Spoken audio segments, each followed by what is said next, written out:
Up next on the Real Food Summit stage is Dr. Barry Groves. The title of his presentation is Homo, Carnivorus, What We Are Designed to Eat. Barry Groves is an independent nutritional researcher as well as a prize-winning and best-selling international author of books about diet and health. He has lived on, researched, lectured, and written about a low-carb, high-fat diet for over 50 years. He is also a director of the Foundation for Thymic Cancer Research, a founding member of the Fluoride Action Network, a founding member of THINKS, the International Network of Cholesterol Skeptics, and an honorary member of the board of the Weston A. Price Foundation. For relaxation, Barry took up archery in 1982. Between 1987 and 2007, he won 35 British championships with 21 British records and 11 gold medals at the international level, including 6 world championships with 5 world records. You can learn more about Barry at www.secondopinions.co.uk. Again, that's www.second-opinions.co.uk. Barry has elected to give his presentation without question, so here's Barry. First of all, Sean, I'd like to thank you for asking me to give this presentation, which I've called Homo Carnivorus. The spelling of carnivorous I know is wrong. It's intentional to sort of Latinize the word. Anyway, let's get on. Over the last century, dietary recommendations have been somewhat chaotic, to say the least. We went from eat more meat, milk, full cream, of course. You couldn't buy skim milk. That was fed to pigs. More eggs and more butter until the 1970s. In the UK, we had fried breakfasts. We went to work on an egg. We had bread and dripping. All that changed in the 1980s, when there was a complete reversal of those recommendations. And today, there is a great deal of confusion about what we humans should eat to be healthy.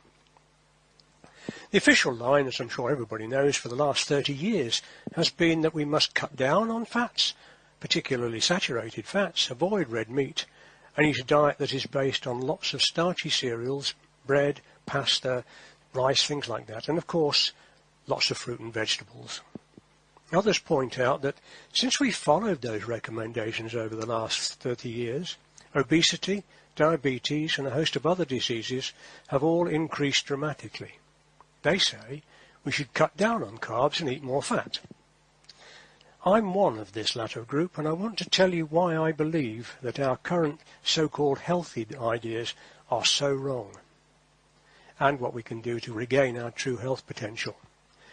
Now, to do this, I want to look at our history and at the way our bodies work. So, if you ask the question, what should we eat? The answer surely is we should eat what we're designed to eat. The question then is, what are we designed to eat? What is our natural diet? Many claims have been made stating that the natural diet of humans is or should be all sorts of things. They vary widely from carnivore to vegetarian to fruitarian. There are even people called breatharians who believe it's possible to live just by breathing. You can get all the proteins, minerals, energy, everything you need without eating anything at all.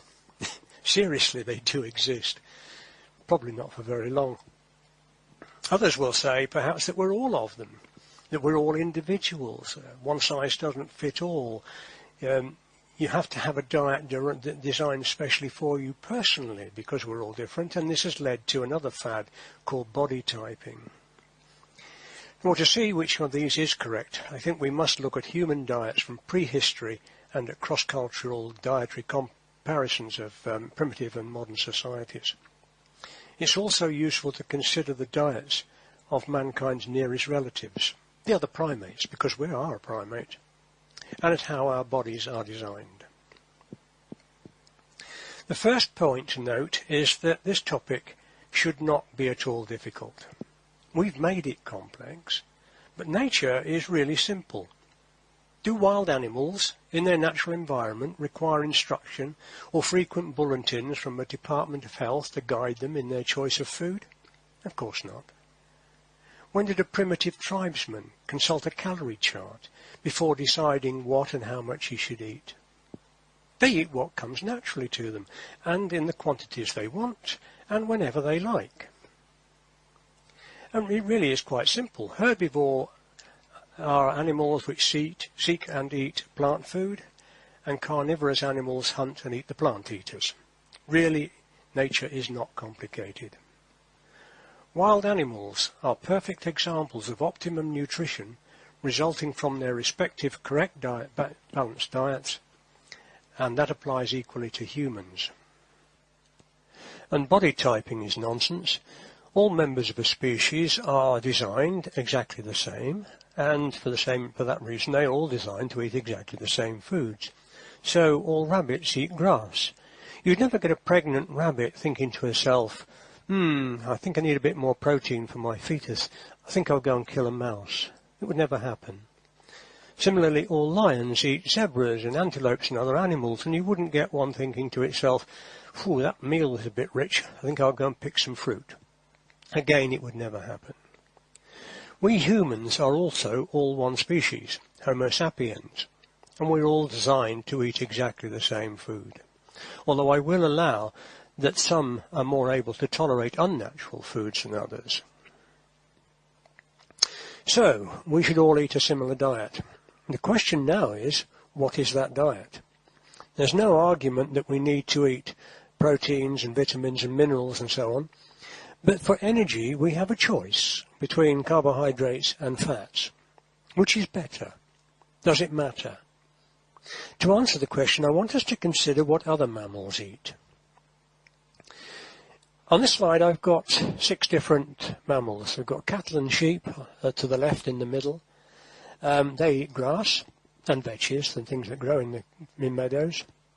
Below the cattle we've got a gorilla, which also only eats leaves from about 200 different varieties of plant.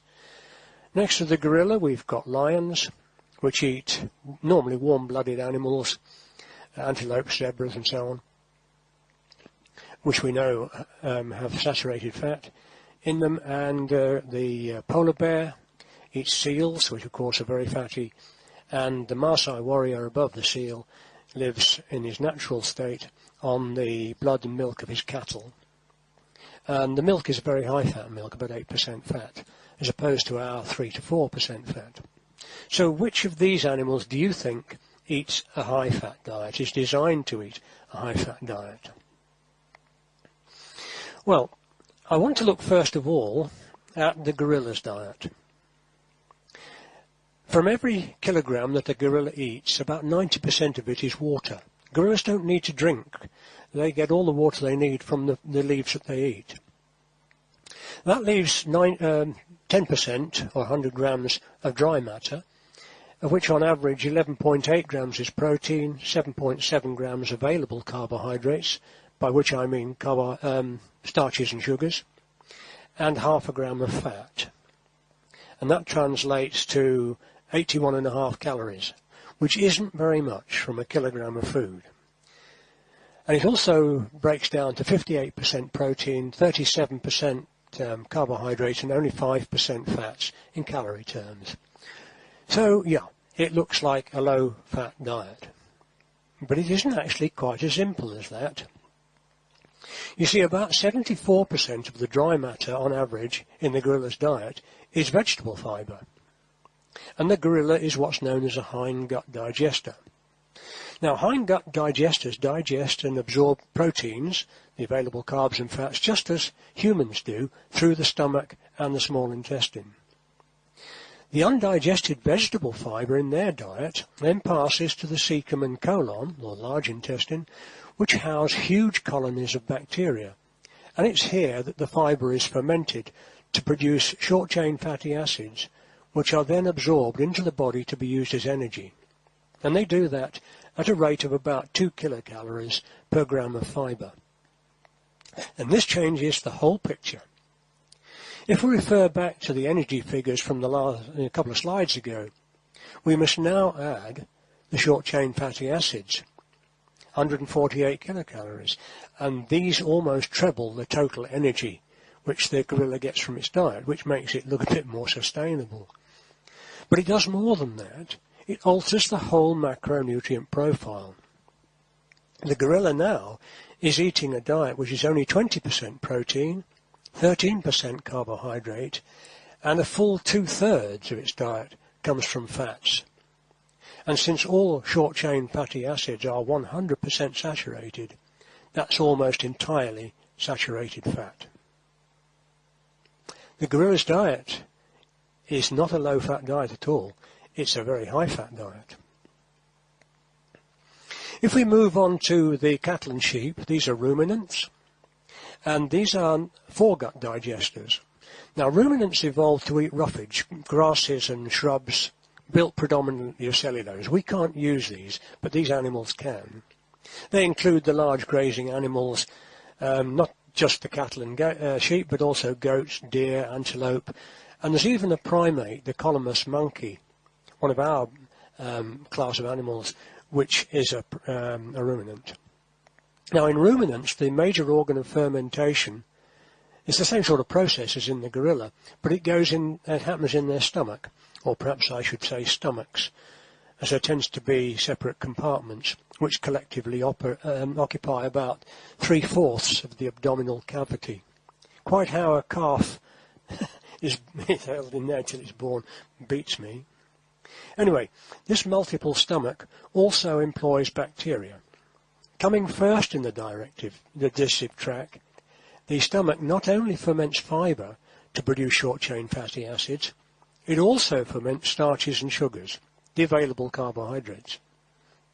This, of course, reduces the amount of glucose which is absorbed, but it increases the amount of short-chain fatty acids from a given amount of plant food, such that, to quote a veterinary textbook, short-chain fatty acids are produced in large amounts through ruminal fermentation and are of paramount importance in that they provide greater than 70% of the ruminant's energy supply. In this way, ruminants have a diet which is actually even higher in fats than the gorilla and contain practically no carbohydrates at all. We've got between 70 and 80% calories from fat, 20 to 30 protein, as I say, no carbohydrates. Now, all herbivores utilize one or other of these two methods of getting energy from what looks like a pretty energy-deficient food source. It seems clear, therefore, that the metabolisms of all of them are adapted to utilize short-chain fatty acids as their major energy source rather than glucose, and that they are actually designed and adapted to live on a high-fat, moderate protein, low or no carbohydrate diet. Going on to carnivores, such as lions, tigers, dogs, cats, wolves, hyenas. These are quite unable to use fibre as an energy source in the same way that herbivores do, but it doesn't matter, because the carnivores are adapted to eat the herbivores. Now, it's noticeable that carnivorous animals tend to go for the fattier parts of their prey. When they've killed an animal, they go straight into the guts. If a lion leaves anything at all, it will be the non-fatty lower legs, bits like that. And so along come hyenas, whose jaws and teeth are designed to break the long bones to get at the bone marrow inside, which is very high in fat. So the carnivores have also adapted to eat a high-fat, no-carbohydrate diet. And it's actually not very different from the ruminants in profile. It's 70 to 80% fats, 20 to 30% protein, and again, no carbohydrates. So where do we humans fit into the picture? Well, the first thing to note is that we are just as much an animal as any of the others when it comes to diet, and there's no reason to suppose that we need to treat ourselves any differently. This is borne out by observations by anthropologists and medical missionaries over a couple of centuries who all related that primitive human cultures also ate and preferred high-fat diets. There are people like Vilhelm Stephenson and Admiral Peary with the Eskimos and the Inuit, Weston Price all over the world, of course, and Earl Parker Hansen, who did a lot of work in Africa and in South America with the Indians. So it's quite clear that all mammals eat, or are designed to eat, high-fat diets. And that includes us. Okay, so we now know that we should eat a high-fat diet. The question now is, where should those fats come from? Should we eat a plant-based vegan diet? or a meat-based carnivore diet? I want to start answering that question by looking at other mammals again. And as we're a primate species, we'll start with our nearest relatives, the other primates. Apart from us, Homo sapiens, there are 192 other species of primate alive today. Now, many people believe that we're the only one that's carnivorous, that all of the others are vegetarian, and some suggest, because of our similarities, we too are really a vegetarian species. Well, this was certainly the belief until Jane Goodall published her research in the 1960s. It had been assumed that chimpanzees ate only plant foods, but Goodall discovered that they chase, catch, kill and eat monkeys, baby baboons and other small animals, and the picture here is of a chimpanzee eating a colobus monkey. In the mid-1970s, about a decade later, Diane Fossey and Richard Perry also showed that other great apes, gibbons, orangutans and baboons also kill and eat small animals regularly. And the most primitive primate of them all, the tarsier, or tree shrew, is entirely carnivorous. Now, these studies led to primates being reclassified as omnivores. But if other primates eat meat, there is no reason why we shouldn't. In fact, we seem to have taken carnivory to the extreme. The evidence for this is overwhelming.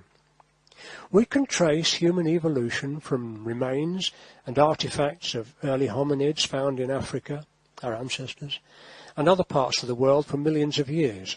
We have fossilized bone records, both of our hominid ancestors and of animals, and we have found stone tools and implements which are best suited to killing and cutting flesh. The first evidence lies in the fossil sites of Africa, widely accepted as our birthplace. Here, where hominid remains are found, so also are animal bones, sometimes in their thousands. If those hominids were not meat-eaters, why is that? Next, there are cave paintings in many parts of Africa, Europe, Asia, the Americas and Australia, which depict hunting scenes. I've got a selection of them here. Now, it's quite obvious these people are hunting the animals. They're not looking on them as pets. It's also very obvious, because they went to a lot of trouble to paint these pictures, that hunting and animals were important to them. Wherever you look throughout the world, you will not find a cave painting like these of a fruit tree or fruit anywhere. And we also have hominid feces, which are called coprolites. These have been found to contain just about anything that will come from an animal but won't digest: fish bones, heads, small animal bones, bird feathers, eggshells, and so on. But in coprolites found before 50,000 years ago, no plant material such as fibre and seeds. And this finding is highly significant. Most plants reproduce with seeds. Many of these seeds are designed to be eaten by animals, to pass unaffected through the animal's digestive system without harm, and pass out the other end to be deposited in a nice lump of manure to take root somewhere else. The fact that no seeds have been found in human or hominid coprolites means that our ancestors cannot have eaten them. But I think the most important evidence of all comes from studies of our brains. I've called it, if you want to get a head, get a brain, because our brains are truly enormous. But they weren't always that big. Measuring cranial cavities of hominid fossils, we found that in those between about 6 million years ago and 2.5 million years ago, brain sizes remained fairly constant for that 3.5 million years. Then began a spectacular increase in size when our brains increased to 4 times the size, from about 350 millilitres to over 1,500 millilitres. So we have another question. Why? What happened about 2.5 million years ago which could have had such a dramatic effect? Well, several people have come up with different answers. The answer, I think, lies in the subject which is very topical today, climate change. About 2.5 million years ago, the world cooled down and a series of ice ages began which lasted until only a few thousand years ago. For that 2.5 million years, even places close to the equator would have had a climate similar to that of Greenland today. With long cold winters and short cool summers, there would have been very few plant foods available for much of the year that our ancestors could have eaten. It was inevitable that animal food should occupy an increasingly prominent place in our ancestors' menus. Animals such as the reindeer of today have the ability to nuzzle underneath the snow to find and eat mosses and lichens which are found there. We can't eat them, of course, but they can. It was the same then.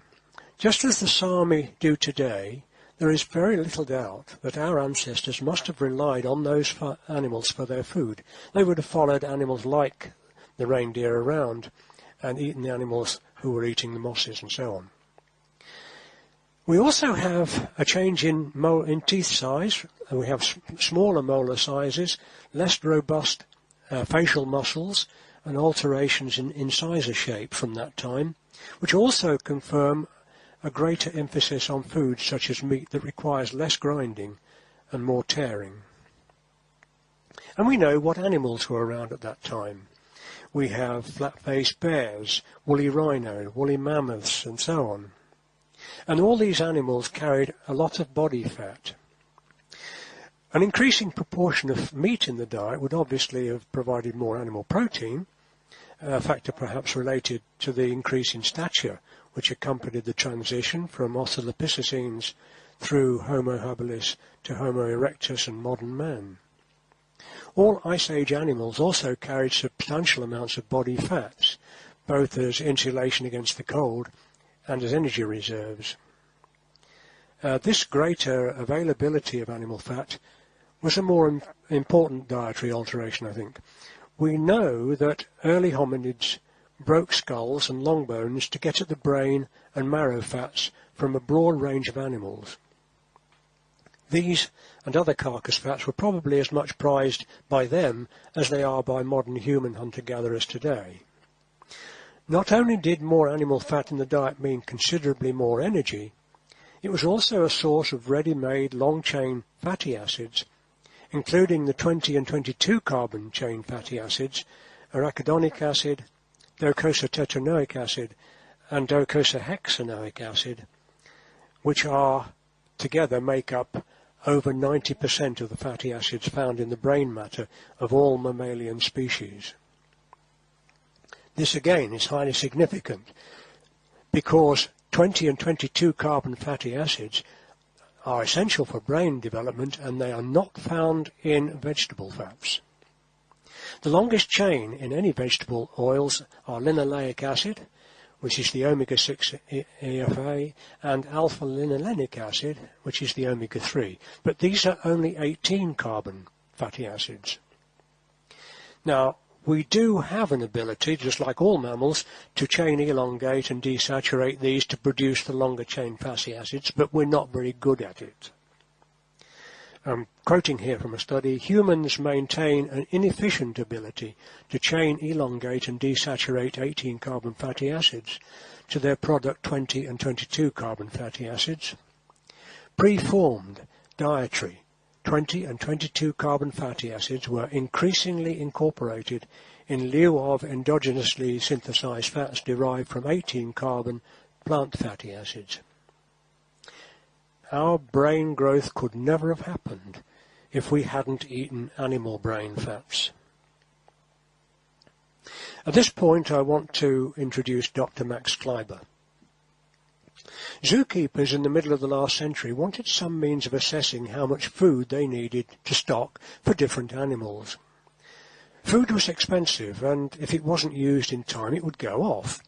Now, they obviously didn't want to overstock, and on the other hand, they couldn't afford to run out. So they needed somebody to work out how much they needed to keep. And Max Kleiber, a doctor of science, got the job. He studied a wide range of animals, and he found that the bigger the animal was, the more food it ate. Not surprising.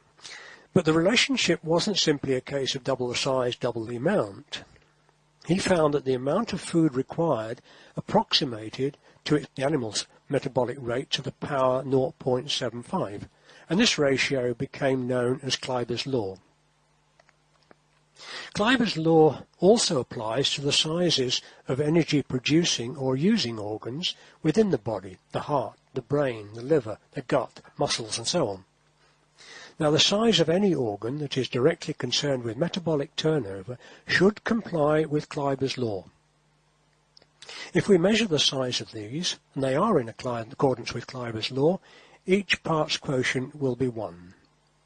A quotient greater than 1 means the organ is larger than expected, and a quotient less than 1 indicates a size smaller than expected. The brain is an organ which should comply with Kleiber's law. If we look at our brains and subject them to Kleiber's law, we find that they're almost 7.5 times as big as would be expected for an animal of our size. Now that's huge. But if we then look at the amount of energy they use, the quotient is nearly 30 times as large as would be expected. And that is truly colossal. And it brings up another question. Where does the enormous amount of energy our brains need come from? Now, unless you're a breatharian, of course, the only place it can come from is the food we eat. So, you either need a very large gut with a large absorptive surface, or you need a very energy-dense diet, or of course both. So, have we got a large gut? Well, no. Quite the reverse, in fact. Using Kleiber's law, we find that our gut is actually much smaller than would be expected in an animal of our size. Our stomach, for example, is only about 1/3 as big as would be expected. Our small intestine is only 3/4, and that's where most of the food is absorbed. Our cecum is practically non-existent. You can see it there. We call it an appendix, about the size of a little finger. And our colon is only just over half what would be expected. Now, all of these values are considerably less than 1. Now, this is particularly obvious in the case of the cecum. The cecum is part of the gut between the small and large intestines, which is present in all mammals, but with differing sizes depending on the mammal's natural food supply. Hindgut digesters, like the gorilla, have a large cecum, hosting billions of bacteria which break down plant materials such as cellulose. Exclusive carnivores, whose diets contain little or no plant material, have a much smaller cecum, often partially or wholly replaced by the vermiform, as it's called, appendix. And this is the case in humans. This is quite obvious when we compare the gorilla with the man in the picture I've got there. Look at the size of the gorilla's abdomen compared with a man's. This is because the gorilla's large abdomen is mostly cecum and colon, which in humans is very small. As a consequence, we absorb very little nutrition from our colons. Perhaps surprisingly, our energy intake is actually in accordance with Kleiber's law. We do eat about the same amount as any other animal our size. Our brain is only 2% of total body weight, but it uses as much as 1/4 of our total resting energy. And because it's so huge, something else has to suffer. This is why our gut is so small, and other energy-using organs such as the heart, liver, and muscles are also so puny compared to other animals. If we put all this together, we can only come to one conclusion. For the absorption of sufficient energy and nutrients for our bodies to function properly, our food must be very nutrient and energy dense. Now, the only macronutrient with sufficient concentrated energy for this is fat. And fat meat is the only practical source, as eating plants would increase the consumption of carbohydrates and fibre. And indeed, we have a very long love affair with fat.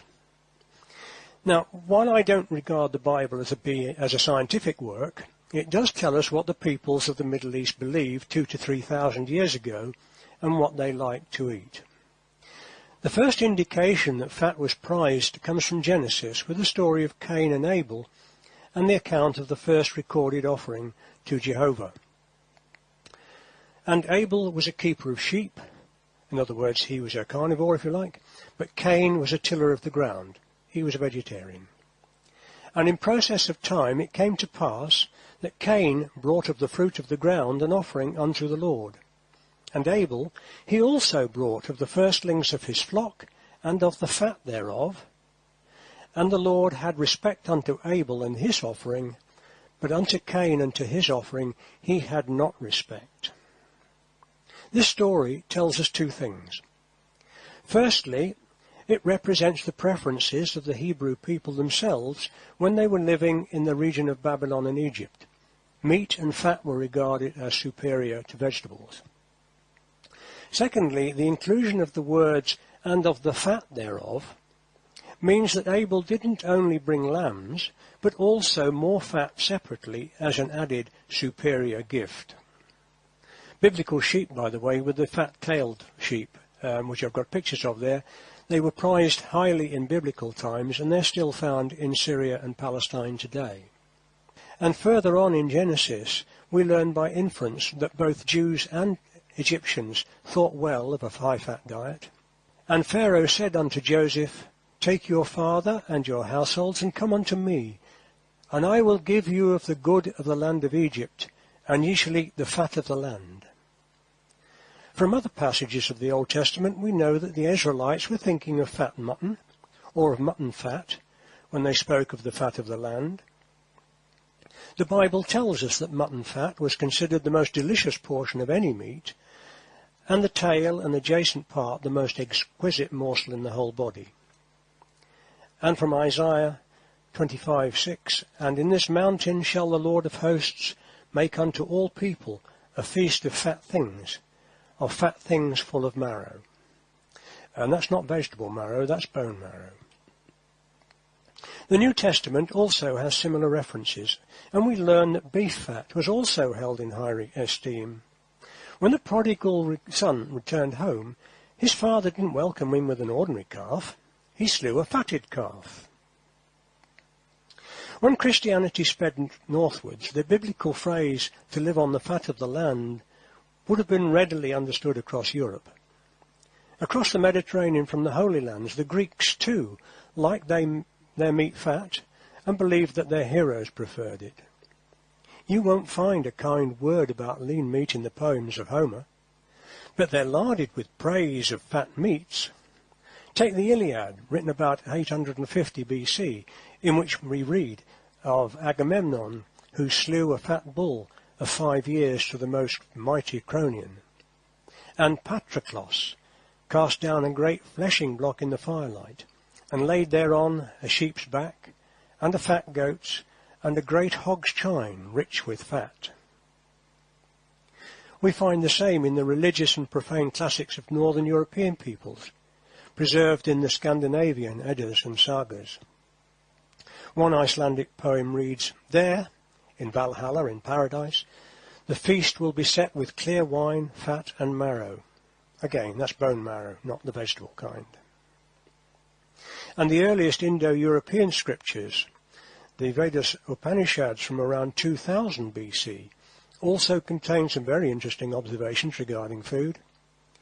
Meat, both wild and domestic, was highly prized, despite the fact that agriculture was also practiced at that time. There were many references to clashes between tribes in protecting the forest where wild game was available. And it's actually interesting that some of the old medical manuals were so sophisticated as to give us insights into the problem of tooth decay in the early days of agriculture. Royalty of the period, with abundant access to sweet and acidic fruit, had famous toothaches. Medicine men with narcotic painkillers were in very high demand in those days. And it's the same south of the equator. The Norwegian explorer and scientist Dr. Carl Lumholtz reported the same was true in the southern hemisphere. When he was with the tropical forest-dwelling Aborigines of northern Australia, Lumholtz tells how they lived mainly on animal food, and never ate anything from a plant source if flesh was available. Lumholtz also noted that the Aborigines ate their meals rather like children will, the best bits first, and that was always the meat, and the fatter the meat the better. In the 20th century, Sir George Hubert Wilkins, Australia's most famous explorer, conducted a 2-year expedition for the British Museum in northern Australia, and Sir George confirmed Lumholtz's findings, and added certain observations along the same line. The Aborigines were cannibals, and the missionaries were having some difficulty breaking them of this habit. Sir George noted that when a thin man died, all that was needed was a stern word from the missionaries, and they would leave the corpse alone. But when a fat man was buried, the missionaries had to stand watch over the grave for a very long time, because even after some months, the Aborigines would dig up fat corpses. And there are many other peoples today who live on nothing but meat. The Lapland Sami of northern Scandinavia, the peoples of Siberia, the Inuit of Greenland, and the Canadian North all live entirely on animals and fish even today. The American Plains Indians ate buffalo, either fresh or made into pemmican, until only a century ago, and all of these were healthier than they are now. Many peoples in the tropics also eat a carnivorous diet. Marsh Arabs, Berbers, Naga, Maasai, Samburu, and so on. South American gauchos, I've got one there on the right, who are largely European stock, also live almost exclusively on beef, and there are many, many more. In Britain, we also used to like fat.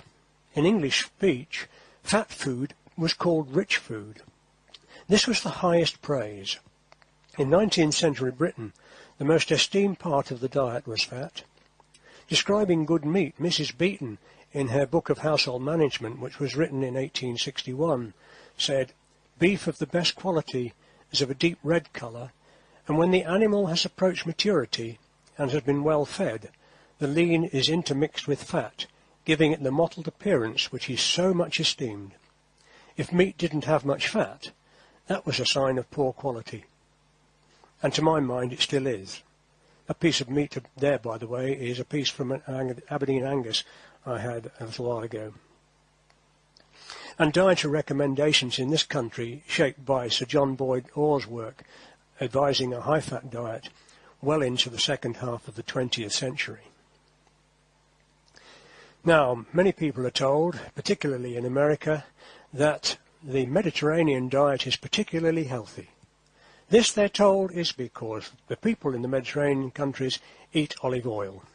Well, I spend 4 months of every year in the Mediterranean country, and I know what they really eat.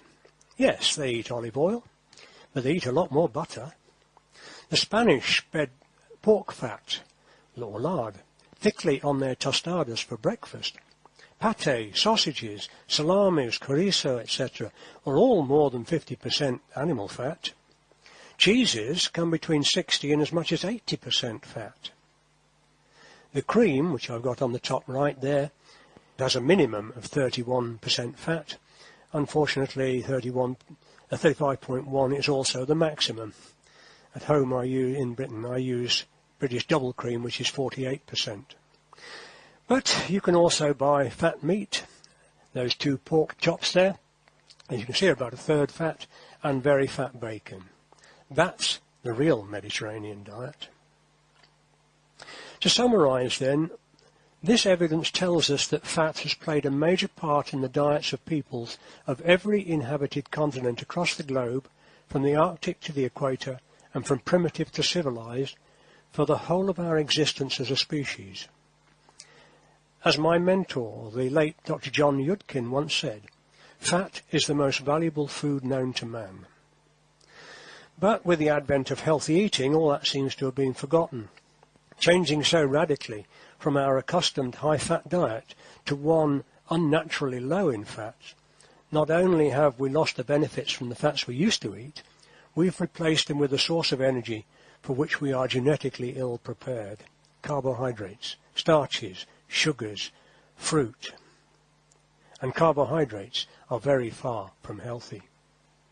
The polyunsaturated margarines and cooking oils we now eat because we mustn't eat saturated fat are also very different from those of our evolutionary background. Now, with that background, it's no wonder that the present-day dietary recommendations are having the effects we can see all around us, but it shows in other ways. Our ancestors' brain size reached its peak with the first anatomically modern humans of approximately 90,000 years ago. They then remained fairly constant for a further 60,000 years. Over the next 20,000 years, there was a very slight decline in brain size of about 3%, and then the rate of shrinkage quickened markedly from about 10,000 years ago. So again, we have to ask the question, why? Well, 10,000 years ago was the time when the last ice age finished and the world began to warm up. It was the beginning of an agricultural revolution, a transition from nomadic hunting and gathering communities and bands to a more settled life of agriculture and animal husbandry.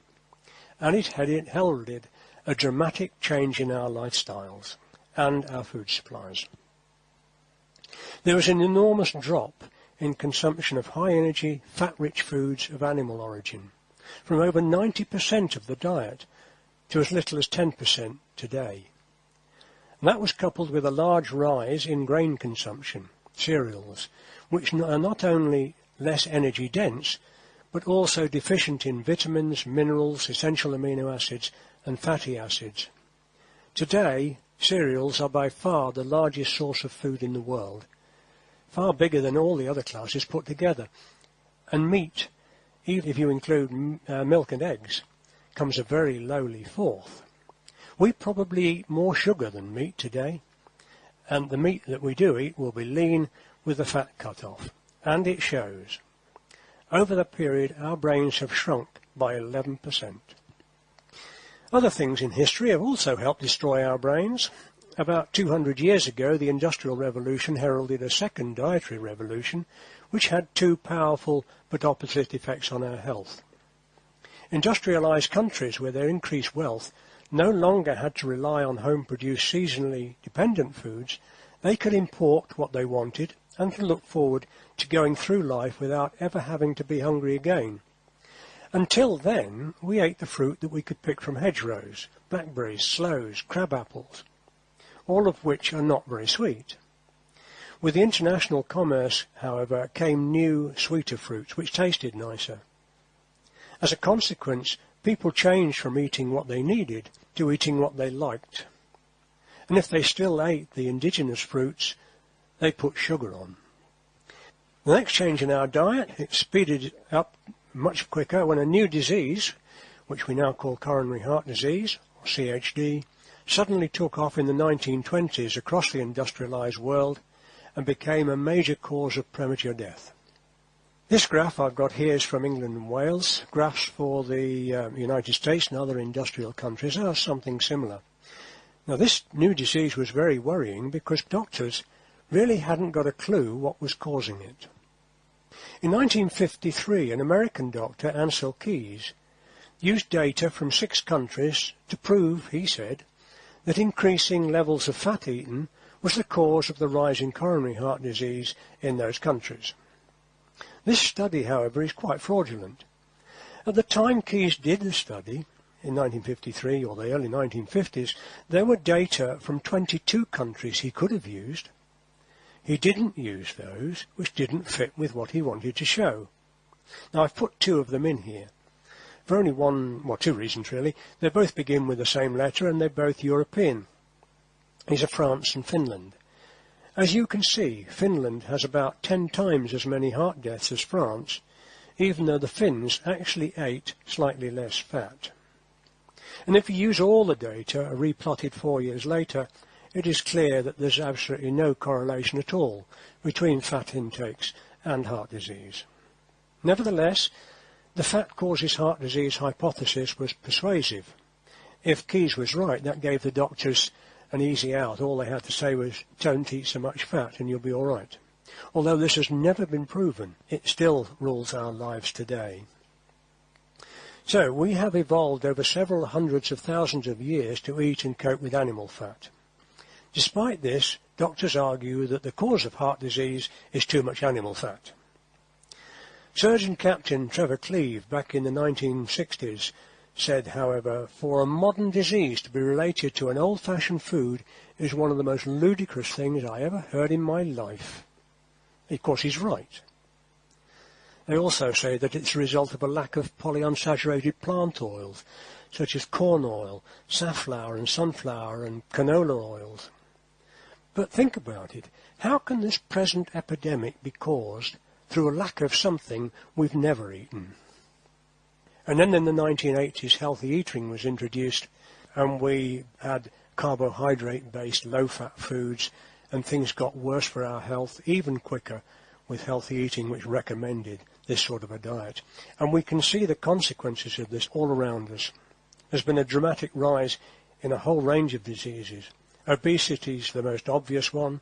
Diabetes, heart disease. We get 3 times as many cancers now as when healthy eating was first introduced, and there are many more. And then in the late 20th century, the pace at which our diet became increasingly unnatural quickened.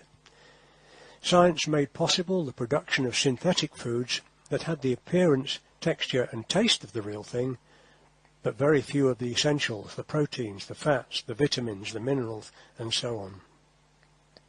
Give you an example. I like cream in my coffee and on fruit. So when I was in the States a few years ago, I tried to buy some, only to find abominations like fat-free sour cream. Now, how can you have a fat-free cream when cream is fat? Just look at it. I read the label. It said, cultured low-fat milk, modified cornstarch, whey protein concentrate, propylene glycol monoester, artificial colour, gelatin, sodium phosphate, agar gum, xanthan gum, sodium citrate, locust bean gum, vitamin A palmitate. Just look at those. It doesn't contain any real food at all, just a mixture of rubbish and chemicals. It's no wonder we're becoming so ill. And then a study published in Neurology in 2008 showed that our brains are now shrinking much faster still. This was a 5-year study of volunteers aged between 61 and 87. Their brains were scanned and measured for the size at the beginning of the study, and they also had blood tests taken to measure a number of things, including vitamin B12, which only comes from animals, which will give an indication of how much meat and animal products they ate.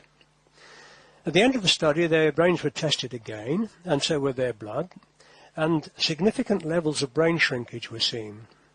Those eating a meat-free diet were 6 times more likely to suffer brain shrinkage, and vegans, who don't of course eat anything from animals, had the most shrinkage, which was more than 5% over the 5 years. So think about it. If you can lose 5% of your brain in 5 years, if you were a vegan for 20 years, how much would you lose?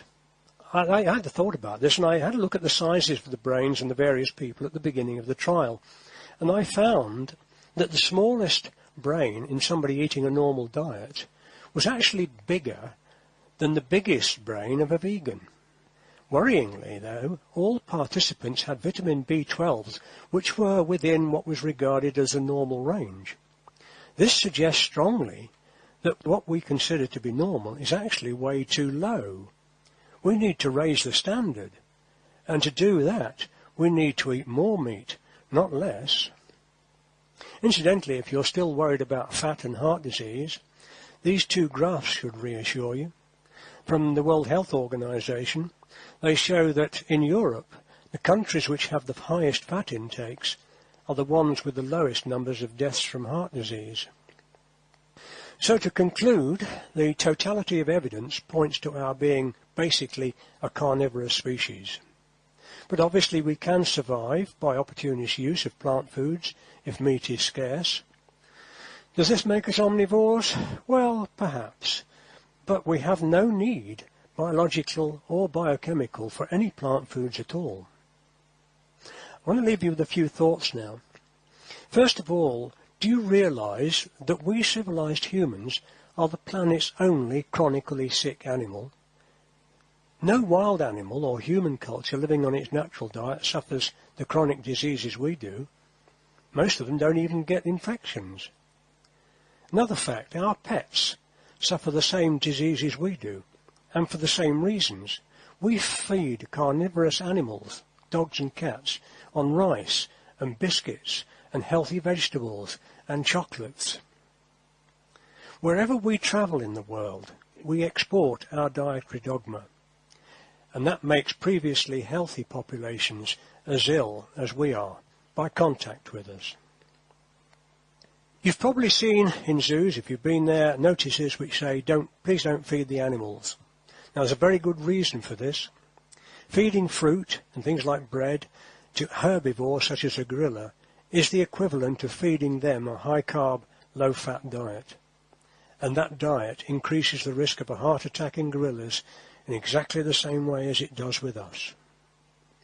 Incidentally, if you think we should emulate the gorilla, and a lot of people do, you might like to know that gorillas have the highest intake of plants of all the primates and the smallest brains for their size.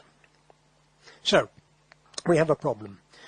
We civilized people forget that for millions of years before we began to acquire the assets of civilization, we ate an animal-based, high-fat diet with little or no plant material in it. It's certain that nature gave us a similar innate wisdom to choose foods which best suited us.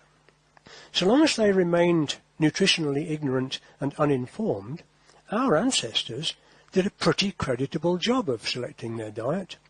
If they hadn't, we wouldn't be here today. But today all that has changed. We're led by people who, if they live by their own recommendations, will have small brains. It is they who tell us to eat a diet for which we're not adapted, a diet that lies at the root of the dramatic increases in previously rare or unknown chronic diseases such as cancer, heart disease, Alzheimer's, Parkinson's, obesity, diabetes, and so on. The answer to that, I think, is fairly simple and obvious. We must return to our traditional diet. That's a diet based on fat meat, with small amounts, if you like, of non-starchy vegetables and nuts, and even smaller amounts of fruit. But above all, we need to eat real, fresh food. And just a closing thought. Civilized man is the only animal clever enough to manufacture its own food, and the only animal stupid enough to eat it. Thank you for listening.